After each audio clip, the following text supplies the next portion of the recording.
No Antigo Testamento você tem o Pai falando. Certo. Vamos pensar no Pai, no Filho e no Espírito Santo. Certo. No Antigo Testamento, quem está falando? O Pai. O Pai. É o Pai que fala com Adão, é o Pai que inspira os profetas e tal. Pecaram contra o Pai. Então ele enviou o seu Filho. Jesus Cristo nasceu da Virgem, conforme está prometido, conforme está profetizado. Mataram o Filho. Mas o Filho enviou o Espírito. Se você pecar contra o Espírito, não tem quem enviar. Se você pecar contra o Espírito Santo, você não tem mais, não tem outro recurso da Trindade para você. Entende? Então o Pai enviou o Filho enviou o Espírito, e se você pecar contra o Espírito Santo, você está de brincadeira. Não tem mais outro recurso da divindade para resgatar você. Então, blasfêmia contra o Espírito Santo não é uma boa ideia. Eu queria te fazer uma pergunta justamente sobre a questão da blasfêmia contra o Espírito Santo. Por quê? Hoje se tornou viral. O que mais fala é a questão lá do of the king, the power, né? Que aquilo, pra mim, não é uma língua estranha. Não é uma língua estranha. Aquilo ali enfim, não vou entrar nesse ponto. Mas essa questão de você blasfemar, de você, às vezes, caçoar, de você postar rindo de alguém supostamente falando língua estranha, isso pode ser considerado blasfema contra o Espírito Santo ou não? Bom, vamos lá. A blasfêmia contra o Espírito Santo, ela não pode ser cometida por uma pessoa sem dolo. O que caracteriza a blasfêmia é o dolo, é o ato doloso, sim, maldoso, é a malignidade. Sim. Entendeu? Então, se você posta um vídeo, tipo, tirando onda de alguém, porque você não concorda com aquela língua estranha, igual esse do menino, isso não é uma blasfêmia, porque você... O que é uma blasfêmia? Uma blasfêmia é quando você atribui a demônios, por exemplo, uma obra que você sabe que é de Deus. Uhum. Aonde a gente decide isso? Quem decidiu que isso é blasfêmia? Vamos lá.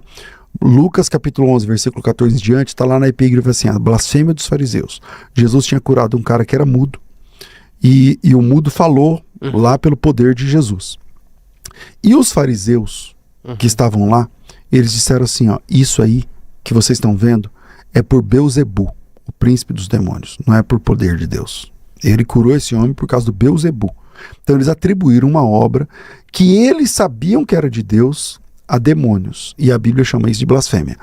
Aí você pergunta assim, peraí, mas como você sabe que eles sabiam que era de Deus? E se eles estavam falando verdade, pelo menos aquela é a verdade deles? Porque pode ser que eu esteja errado e mesmo assim esteja sendo sincero. Sim. Tá certo?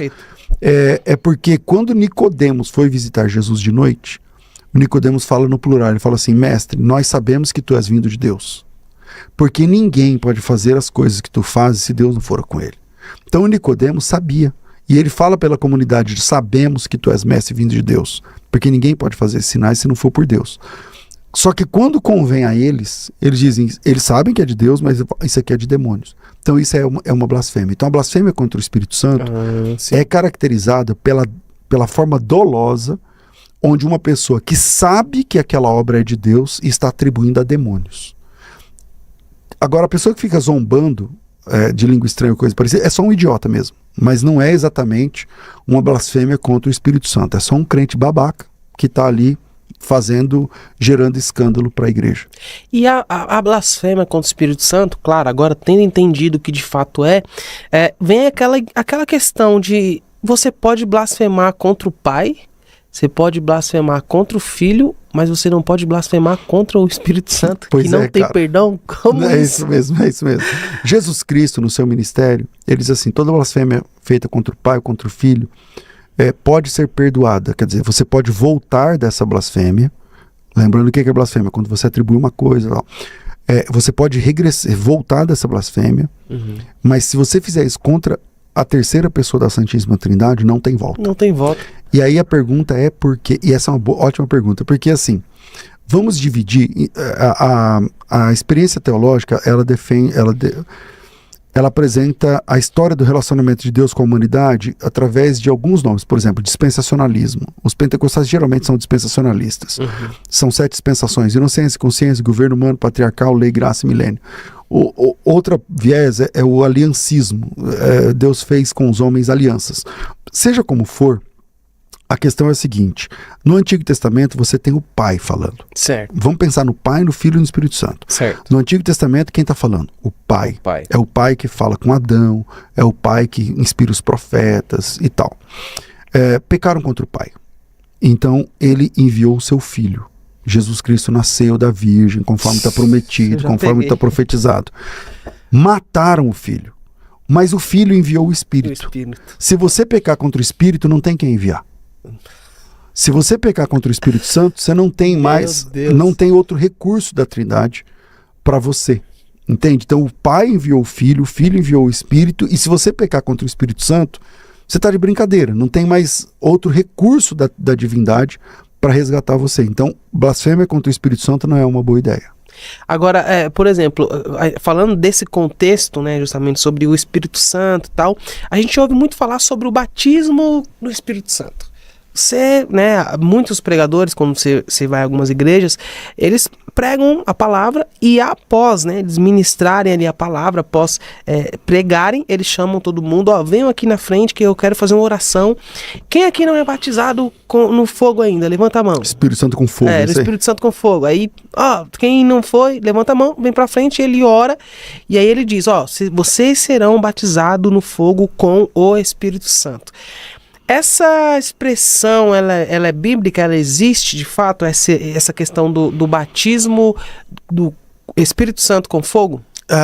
Olha só, Yang, é muito interessante sua pergunta. A sua pergunta nasce lá do texto de Mateus 3,11. Tem o texto correlato lá de Lucas, mas o texto base é Mateus 3,11, que lá diz assim, João o Batista diz assim, eu vos batizo com água para arrependimento, mas aquele que vem depois de mim é mais poderoso que eu, cujas sandálias não sou digno de levar, ele vos batizará com o Espírito Santo e com fogo. E aí a pessoa entende que batismo com o Espírito Santo e com fogo é sempre coisa como uma bênção. Como uma bênção, sim. É sempre uma bênção, mas vamos lá. É óbvio que o batismo com o Espírito Santo é uma bênção, mas com o fogo não. Então, não são batismos diferentes. Vamos lá.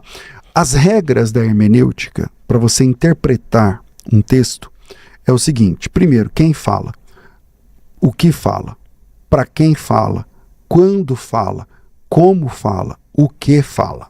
Então, se a gente pegar essas regras, por exemplo, quem fala esse texto? João o Batista. Tá. Para quem ele fala? O versículo 7 diz assim: vendo ele muitos fariseus e saduceus que vinham ao seu batismo, disse-lhes, raça de víboras. Então, para quem ele está falando? Para perdidos. Porque fariseu e saduceu é o tipo das pessoas que perseguem a Cristo. Então, são as pessoas que estão contra a mensagem. Então, quem fala? João. Para quem fala? Para perdidos. Para pessoas que atrapalham a obra de Deus. Onde fala? Na beira do Rio Jordão. O que fala? O que ele está falando? Vamos lá, versículo 7. Raça de víboras, quem vos induziu a fugir da ira vindoura? O que é a ira vindoura? É bênção? Não. Não. É o dia do juízo e tal. Produzam frutos dignos de arrependimento e tal. Versículo 10. O machado está posto na raiz da árvore. A árvore que não produz fruto é cortada e lançada no fogo. Esse fogo é bênção? Não. Não. A árvore que não dá fruto vai para o fogo. Esse fogo é fogo de perdição. Aí vem o 11, que é o texto em questão. Pula o 11, vamos pro 12.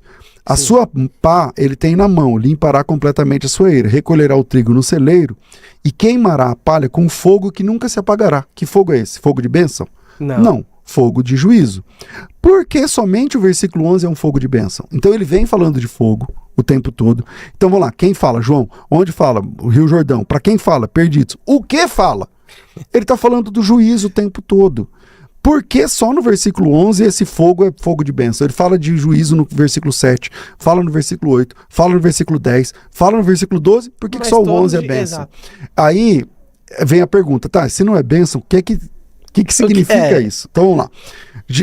O versículo 11 é como se fosse o apelo. Sabe quando você prega e faz o apelo? Sim. O João Batista está fazendo aqui o apelo, ele está dizendo assim, pessoal, não é porque você é judeu que você é salvo. Ele fala assim, não presumais de vós mesmos, dizendo, temos por pai Abraão, porque não é só porque você é filho de Abraão que você é salvo. Eu batizo vocês com água. O que é batismo? Batismo é imersão. Lembra que batismo é imersão? O João está dizendo assim, eu posso imergir você na água. O máximo que eu posso fazer é imergir você na água. Mas aquele que vem após mim, vos batizará. Ele é mais poderoso do que eu. Ele não trabalha com água. Certo. Ele trabalha com o Espírito Santo. e com fogo. Correto. O que você quer? Ah, então a gente tá Aquele que vem após mim, são duas opções. ele é mais poderoso do que eu. E ele vai batizar com o Espírito Santo e fogo. E fogo. E aí, a sua pá, o próximo versículo ele fala assim, a sua pá ele tem na mão. Ele vai limpar a eira, vai recolher o trigo no celeiro, ó, o símbolo do salvo. O trigo vai guardar no celeiro, mas ele vai queimar a palha com fogo que nunca se apagará. Então quando ele diz assim, aquele que vem após mim é mais poderoso do que eu, ele está dizendo assim, eu trabalho com água. Se você quiser se converter, eu posso levar você até o rio e eu posso imergi-lo na água. Mas Jesus, aquele que vem após mim, ele não vai imergir ninguém na água. Ele vai imergir você no Espírito Santo. No Espírito Santo. Ou ele vai imergir você no fogo. E ele faz os dois. Por exemplo, quando a gente está estudando teologia, quando chega na pneumatologia, quem batiza com o Espírito Santo? Jesus. Quem é o batizador? Jesus. Mas quem é que vai emergir a alma do perdido no inferno no último dia? Quem é que vai dizer, apartai-vos de mim para o fogo eterno? É Jesus também. Ou seja, ele vai imergir o salvo no Espírito Santo, assim como ele vai lançar o perdido no fogo eterno. E só para fechar essa questão, porque eu sei que é uma questão que muita gente pensa diferente. Sim. Veja que interessante. Em Atos dos Apóstolos, capítulo 1, na última mensagem de Jesus, antes de ser assunto aos céus, ele fala esse texto. Veja o versículo 5. Jesus diz assim, palavras de Jesus, porque João, na verdade, batizou com água. Mas vós sereis batizados com o Espírito Santo não muito depois desses dias. Ou seja, aqui, quem está falando é Jesus. Quem fala? Jesus. Para quem fala? Só para os discípulos. Aqui ele não está falando para perdidos. Então não tem fogo. Por exemplo, Jesus cita o texto de João, a fala de João lá em Mateus 3,11, mas ele omite a palavra fogo. Por quê? Porque aqui o grupo é de salvos. Ele não está mais falando para perdidos. Então ele fala assim, porque João, na verdade, batizou com água, uma referência lá a Mateus 3, mas vocês serão batizados com o Espírito Santo não muito depois desses dias. Não tem fogo. Não Por tem quê? fogo, sim. Porque mudou o auditório. Então agora ele não precisa falar do fogo, porque agora ele não está fazendo um apelo para quem quer se converter. Esses já são convertidos e agora só falta receber a promessa do Espírito Santo. Então, essa ideia de batismo com o Espírito Santo com fogo, que é tudo bênção, talvez valha a pena repensar. Eu sei que a maioria não acredita assim. Vale a pena estudar esse assunto com calma, com detença, para tomar uma decisão sobre isso.